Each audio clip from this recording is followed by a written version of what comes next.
नमस्कार दोस्तों, मैं हूं doctor BK Verma, clinical psychologist.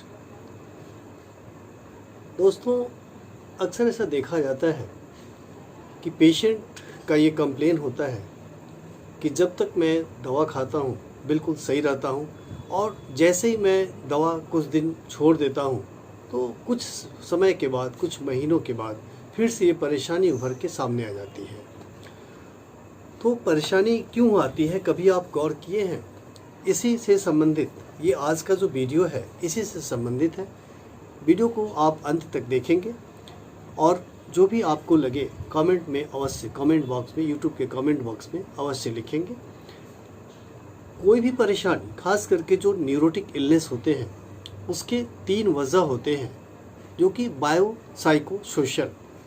Psycho model से कोई भी परेशानी होती है। अगर हम सबसे पहले सोशल एस्पेक्ट की बात करें तो हर परिवार में देखा जाता है कि क्या परिवार में किसी तरह की कोई परेशानी है। जैसे कि परिवार में आर्थिक तंगी होना, पैसे को लेकर के परेशानी होना, क्या परिवार का जो मुखिया है, परिवार का head of the family member जो है, क्या किसी तरह का नशा लेता है, क्या उसे कुछ बुरी लत लगी है, या फादर सन का रिलेशन सही नहीं है, या और भी किसी तरह का कोई पट्टीदार का टेंशन, कोई भी तरह का टेंशन है, तो ये सब सारा सोशल एस्पेक्ट में आ जाते हैं। उसी तरह से अगर हम बायोकेमिकल, बायो साइकोसोशल, तो बायो पर जाते हैं तो पता चलता है कि कुछ बीमारी के पीछे जेनेटिक प्रॉब्लम होता है, जेनेटिक का कारण होते हैं, कुछ बीमारी के उत्पन्न होने में जेनेटिक कारण होते हैं। और जैसे सपोज करें कि किसी का फादर का, किसी का ग्रैंड फादर का या भाई को कोई परेशानी है, मानसिक इलनेस है, तो फर्स्ट डिग्री रिलेटिव यानी कि फादर का है तो सन में होने का संभावना ज़्यादा होता है। उसी तरह से भाई को है तो दूसरे भाई को होने की संभावना ज़्यादा हो सकती है, हो सकता है नहीं भी हो। तो परेशानी की शुरुआत कहाँ से हुई है? बायोकेमिकल इम्बैलेंस की वजह से हुई है, बायो रीजन से हुई है, या सोशल एस्पेक्ट से हुई है, या फिर एक तीसरा जो हमने बताया बायो साइकोसोशल यानी कि साइकोलॉजिकल एस्पेक्ट। इसमें हर व्यक्ति का इंडिविजुअल डिफरेंस होता है। जैसे किसी का कॉन्फिडेंस लेवल लो होता है, किसी का हाई होता है। उसी तरह से किसी का विल पावर स्ट्रांग होता है तो किसी का विल पावर लो होता है। कोई अपने आप को इवेल्युएट करता है, मतलब कि अपने आप को अच्छे से मूल्यांकन नहीं कर पाता है, हमेशा अपने आप को दूसरे से कम समझना, दूसरे से कमज़ोर समझना, सामने वाले को अपने से ज़्यादा बड़ा समझ लेना, अपने आप का मूल्यांकन वो इसी तरह से करता है। तो साइकोलॉजिकल एस्पेक्ट भी बहुत तरह के होते हैं, सेल्फ स्टीम कैसा है उसका। तो ये सारी बातें यानी कि किसी भी समस्या के पीछे बायो साइको सोशल मॉडल का हाथ होता है। लेकिन जब कोई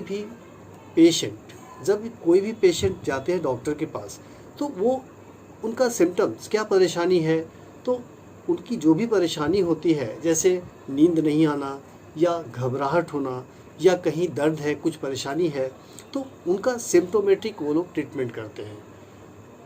लेकिन बाकी एस्पेक्ट से, जैसे कि साइकोलॉजिकल और सोशल एस्पेक्ट से वो उतना क्वेरी नहीं कर पाते हैं। तो अगर पेशेंट की परेशानी का जड़ बायोकेमिकल इम्बैलेंस की वजह से है, तब तो वो मेडिसिन ज़्यादा इफ़ेक्टिव हो जाता है।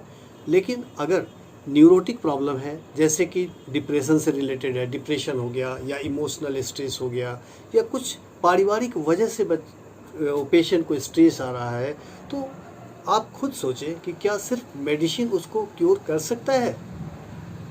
अगर कारण साइकोलॉजिकल है, अगर कारण सोशल है, तो मेडिसिन उसको टेम्पोरेरी रिलीफ देता है, सिम्टोमेटिक ट्रीटमेंट करता है। यानी कि सिम्टम्स में अगर आपको नींद नहीं आ रही है, अगर आपको घबराहट हो रही है, तो उसमें वो सुधार कर सकता है।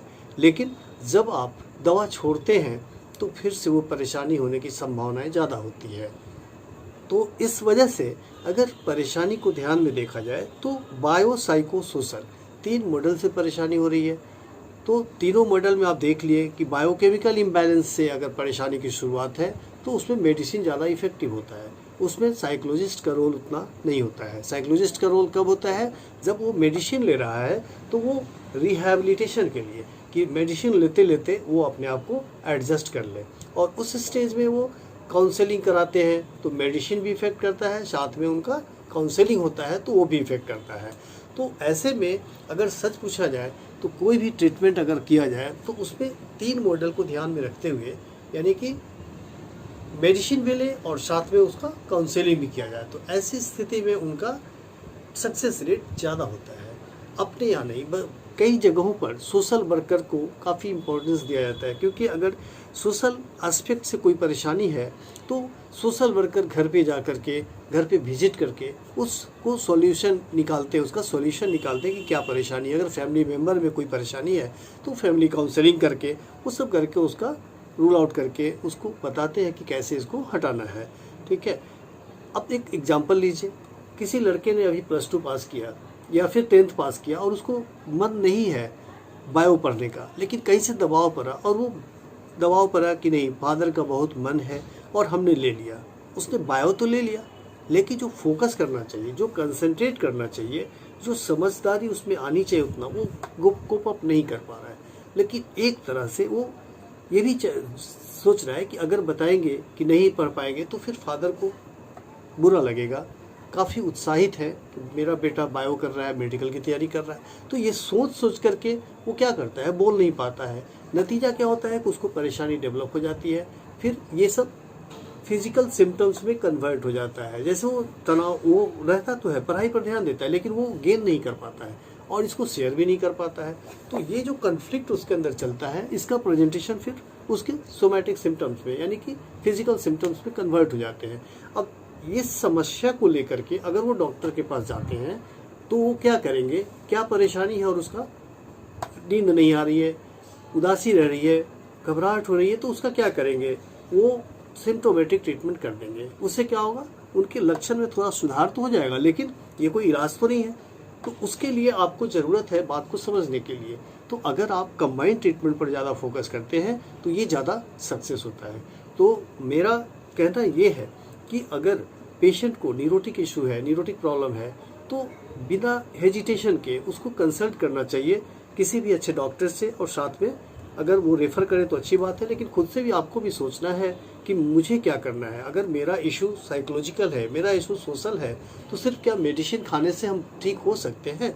तो आजकल अवेयरनेस इतना बढ़ा हुआ है, आपको खुद सोचना है कि मुझे कौन सा स्टेप लेना है। तो मेरे हिसाब से अगर कंबाइंड ट्रीटमेंट हो तो सक्सेस रेट ज़्यादा होगा और ज़्यादा लंबे समय तक आदमी सही रहेगा, पेशेंट सही रहेंगे।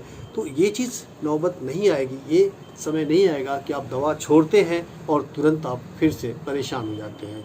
तो मैंने अभी आपको जो भी बताया, उम्मीद है कि आप इसको समझ लिए होंगे। तो ये वीडियो कैसा लगा आप कमेंट बॉक्स में ज़रूर बताएंगे, और अब तक आपने इस चैनल को अगर सब्सक्राइब नहीं किया हो तो इसे ज़रूर सब्सक्राइब कर लेंगे, और जो भी आपके सुझाव होंगे कमेंट बॉक्स में अवश्य लिखेंगे। धन्यवाद।